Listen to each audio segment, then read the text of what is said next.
Last game defensively, Marcus Oliver played a very strong game. Was our defensive player of the game. He had 9 tackles, 2 sacks, 2 caused fumbles. Played really good in the second half in particular. Tony Fields had a heck of a game. He was 8 for 8 in opportunities and 7 total tackles. Every time he had a chance to make a play, he batted perfect. Those two were our 2 best players defensively. Marcelino Ball made some plays, really played hard with great effort, let a few things out. Got to fit some plays better. Some balls got outside of us. We lost contain more than we had in any game. We didn't get off blocks as well and didn't tackle as well. And credit Maryland, they were a really good offensive team coming in, but we got to do better. Even though we had some glitches, we did. I know Coach Allen talked before. He talked about critical time execution. Whether it be the first third down, we get a pressure sack that takes them out of a 4-down territory, or maybe a possible field goal. Although it was into the wind. I don't know if they'd have kicked the field goal from there, but with the sack caused them to punt. And from there, we took the opening drive down Greg Gooch's tackle on the speed sweep when it was 3rd and 3 on about the 12, 13, 14-yard line. It was holding them to a field goal. That's a 4-point play. Marcus Oliver at midfield on 3rd and 3 causes a fumble that goes out of bounds, but the lost yardage caused them to punt. They might have went for it at midfield if he doesn't make that play. Then his caused fumble that Marcelino recovered, and then Ashawn Riggins on the 2-point stop. Those are all 4 or 5 critical point-saving defensive plays, and you're in a one-possession game. You don't make those plays, you're on the wrong side of the ledger defensively. But again, we got to play some better. We did have our 3rd interception of the year negated by penalty, and we did have several drives with an unsportsmanlike on Fant that led to a touchdown. The late hit was kind of protecting the quarterback, but not a hard hit, but the shot that Hoff had on the quarterback gave them one more play. So some of our penalties, first half, we jump off sides, we get hands to face on an interception. Next play, they score a touchdown. So 3 of their touchdown drives, we had some critical penalties, and our discipline's got to improve significantly. Offensively, Dan Feeney played well. Outstanding game, 5 knockdowns, playing hard, back looking like himself. Ian Thomas at tight end, 5 knockdowns and 33 plays, graded really high, coming on at tight end, which is really helping our play. And I think our tight end and O-line play was the best it's been, which really helped the offense by a lot. It's the best it's been in a while. They had a great week of practice. Divine Redding was really good with 134 total yards, and Tyler Natee with 111 yards. Tyler was freshman Big Ten Player of the Week, and Marcus was the Defensive Player of the Week. I think it's the first time we had a defensive player since 2005, somebody said. So, and it's the first time we had one in the Big Ten game, probably long before that. I think that was in a non-conference game. So, great credit to Marcus. Appreciate his efforts. Wide receivers played hard, but nothing special. Richard Lago, his best game, graded out extremely high. Was really great on 3rd downs, really great standing in the pocket. His best game by far. Offensively, the good start, the 2 drives early. Then we bogged down, drive 3 and 4 in the scoring zone. But that was good to see. 2 touchdowns out the gate, really got us going. The first 3rd down conversion, we didn't make our first 3rd down at Northwestern. Well, we drop a pass. We actually misconnect on the say. We didn't get that first drive going. We got that first drive going with just a little shallow crosser that Nick Westbrook had a 9-yard gain that got us going. That's a play no one remembers. That was a really good game that got us going because we hadn't gotten going a few times. So some simple plays were critical to the offense. They had no turnovers. Their 3rd downs were better. The rushing yardage was really good. Again, we still glitched some score zone opportunities. We've got some selfishness in some of our demeanor that needs to get cleaned up as we move forward. In kicking game, kick coverage wasn't good, 2 out of bounds. Our kicking game was very poor, which is not good. Didn't get much out of kick return.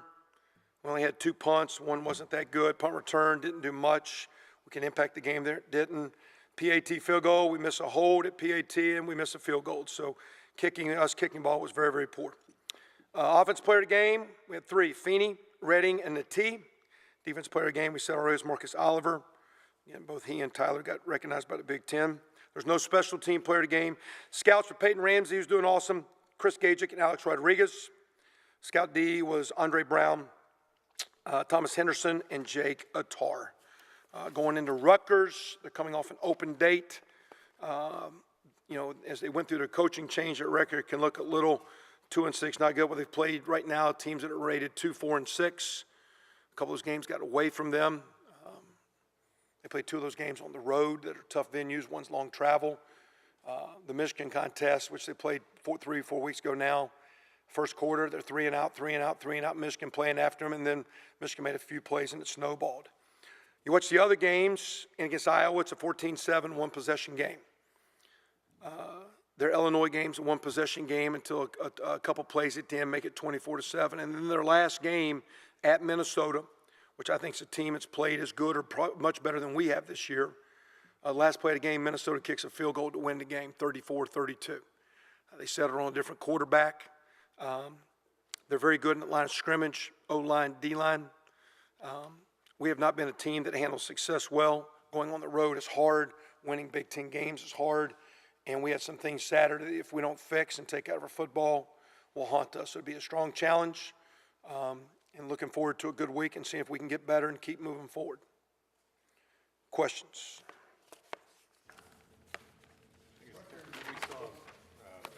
They're getting off with slow starts in their games. Is there a mentality that your team has to have have that killer instinct to get those tack-on scores to put them out of their misery? Well, I don't know, how much you can score early or late if any game gets out of hand in college ball, which is the no huddle, kicking issues everyone's having. A lot of people are more aggressive blocking kicks. We got to do a great job in our kick protection this week and in kick cover. It'd be nice to start fast, which we didn't at Northwestern on the road. We didn't in an early kick, although I thought we had a good week of prep. And we played 3 good quarters. Last week we came out and nothing, we didn't talk a lot about it except we just made a couple third downs early. We make the crossing route. We stand there and make a middle crossing route. We had a screen on third and something down here. We had several third down conversions that got us to the end zone. And so to me, and same thing defensively. We get a sack that caused them to punt, and we got a turnover. So we got some stops early last game, and we got some conversions. Vice versa, in the 2 previous games, the opposite happened. We didn't get the stop out the gate, and we didn't get a conversion. So it's execution. And again, I don't know if anything like last game, as well as we played, you get a few glitches, human error, and you don't play better disciplined football. You don't take care of the football. We did a better job last week of that. I don't know if no lead's safe. So as far as anybody out there misery, we got to get better. We got to get our kicking better. We got to tackle better. Our offense has been inconsistent, and we got to prove that we're a consistent football team and do it on the road. So getting off to a good start would be early. It could be good to get off to a good early start. But we also got to play 4 quarters because you don't win on the road if you don't go the distance. Brandon Knight kind of exits. Yeah, he got a leg injury that he's not going to require surgery, but he's going to be kind of gimped up here for a while. I don't know if he'll be going this week. So he's got lower leg deal. As you watch film, Delroy Baker did, especially kind of having to go straight in. He did good. We ran for 400. I mean, all right. Like Bailey did good when Feeney wasn't there. We got 85 scholarships.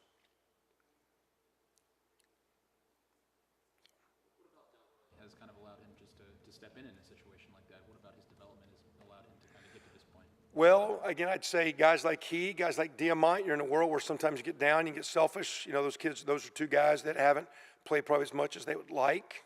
They both played a lot the other day, but they've been pretty good teammates. And you're in a world where selfishness is kind of easy and individual needs and your things are, those have been pretty good teammates. So it was good. I mean, Greg's coaching him hard. He's been here for a while. We'll have big Devondre Love can play out there. Feeney's played out there if we need it. I mean, there'll be, we'll have 5 guys. But it was good for Delroy. And that's why, again, patience, working hard, getting better. Our team needs to get better this week. And I think it's a credit to Delroy. I mean, Delroy had a solid performance. He can do better. He's not as good as Brandon Knight. That's why he wasn't starting. At the same time, too, everyone around him, like Ian Thomas playing better and Danny Finn playing better at tight end helps tackles. And so, it's one thing for Delroy to come in, but anytime, where every team's got injuries and guys have to continue to pick it up. But it was good to have Delroy come in and play well. He's gotten beaten out. He practices. He's just not in the mix.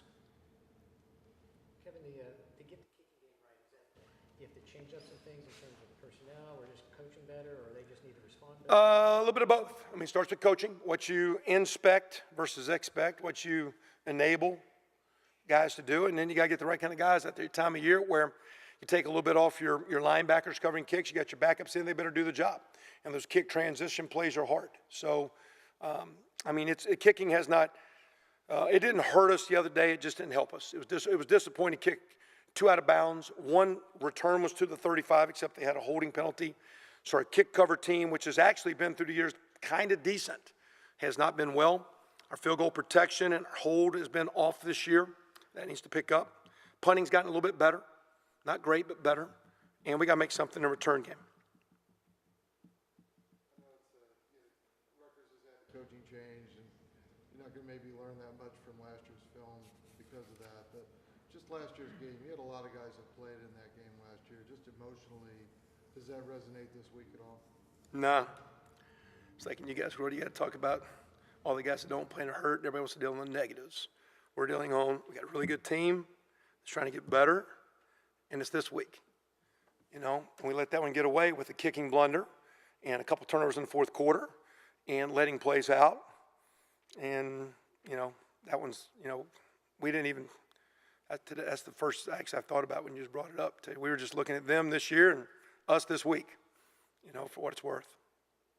I mean, it's not a revenge. There's no, I mean, you know, to me, every year, every game, every team, every week's different. So, I mean, it's just like, hey, here's where you're at. Here's your injuries you're dealing with. Here's some things that are working or not working. Here's some things you got to improve on from coaching or player development or expect. I mean, you're kind of just in the present, you know, and here's where it is. I mean, I think our football team as a whole learned from that, but I don't think that has anything to do with this week. I think we learned from that while past and kind of went on past it, I think, you know.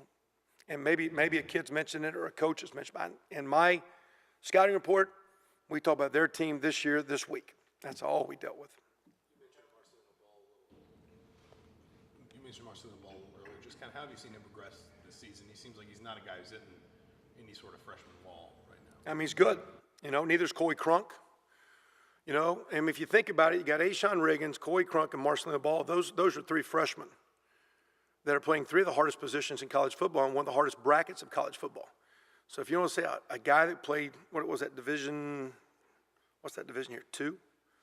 When he's at Lafayette Catholic. And now he's playing left tackle in the Big Ten East, starting every game. When you're on an island and you can't hide against some of the better players in college ball, that's not an easy task. And to come up to work every week like he's done has been impressive. You got Ashawn Riggins out there where you can't hide. We're playing one-on-one. And Marcelino gets out there one-on-one, and the way we do some things coverage, he's got to support the edge, support the run, and one-on-one. And all 3 of those guys have been very impressive in their talent. But I think more than their talent, just they're kind of mature kids. You know, they don't get rattled. Marcelino, they're, you know, great families, very, very well-educated families. You know, they're very mature for their ages. I mean, they were groomed as young kids to kind of be men, and they can stand out there in a man's game as a young man and mentally process and not make the game bigger than it is. I mean, I've been impressed with those guys. They're freshmen in our freshman class that probably have more skill than those guys, but those guys are more grown and they're more complete and they're playing well and they're playing sometimes better. They're more grown than some of our older guys. It's just with their maturity and the way they go about their stuff. Those are 3 really good players. Marcelino is awesome. He's a big-time player. And those other 2 guys aren't far behind. They ought to be freshmen All-Americans and all that stuff. They're pretty legit, to tell you the truth. But the way Marcus Oliver plays, it leads to these forced fumbles. I mean, he's broken the record. He's still only a junior. Yeah, I mean, he goes for the ball. It'd be nice to have more of them do it. You know, I mean, the one play, you can see him rear back and just on the one that went out of bounds. I mean, he's got a knack for it. You know, you talk about tackling the ball, noticeable. We did give up a touchdown with one of our DBs went to tackle the ball instead of the guy on their one long run. And so there's a fine line in that. But, you know, we practice it. We practice in drills. We do it today. We did it today. And the giveaway, takeaway deal is huge in winning games. So I know Coach has emphasized it. I know he'd like to have more.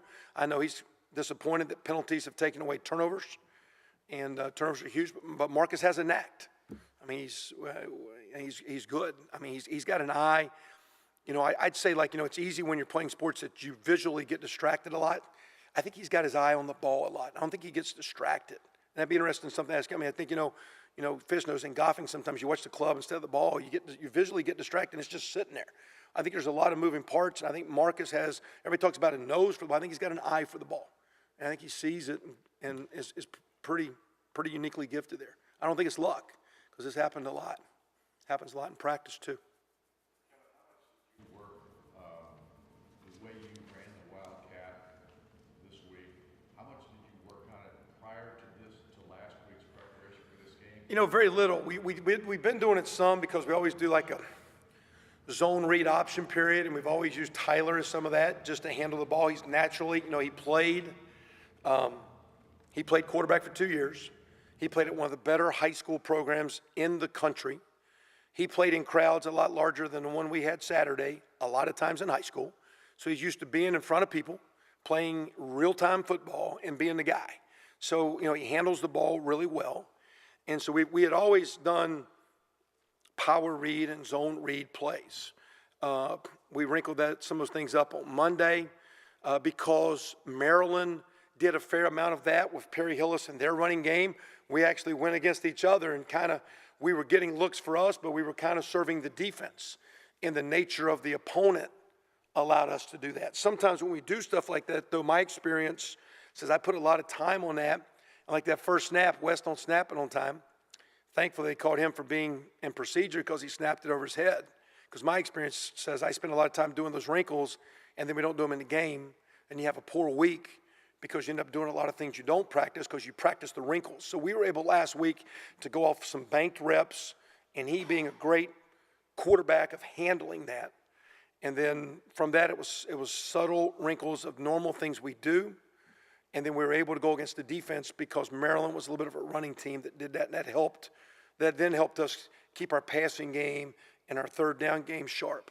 And we were good except for the scoring zone being sharp. So the timing of the way last week's practice, the opponent helped us because we had some crossover work that got us a lot of reps that even helped sync it up. Because the credit was the kids. And the wrinkle was okay, but the credit was the line and the tight ends. The best of tight ends that played, and it was the best line that played in a long time. And so when they do their stuff, you know, you can scheme up anything, but when you don't block people, you got problems. And we hadn't blocked.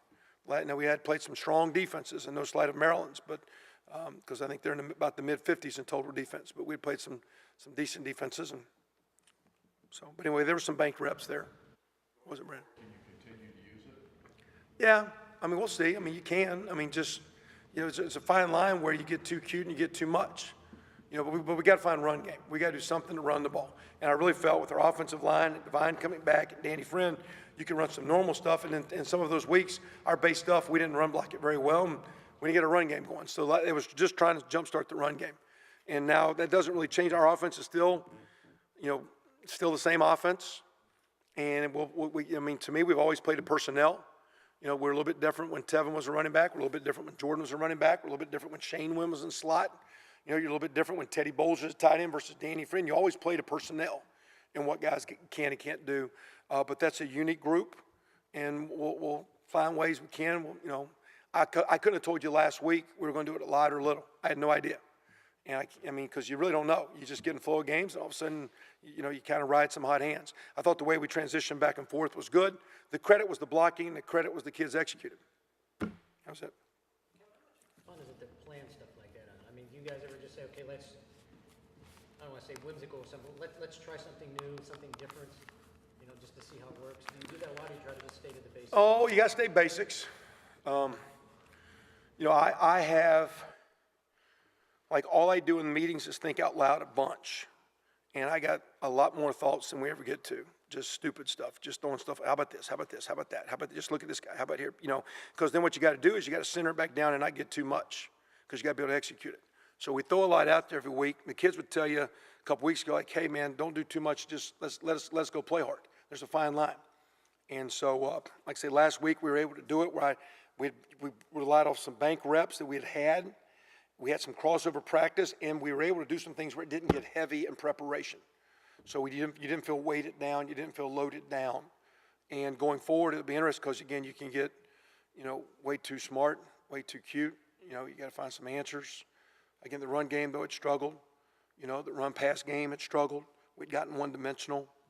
You know, and we're you know, the broken offense is a lot better when you can run it. And last week we did.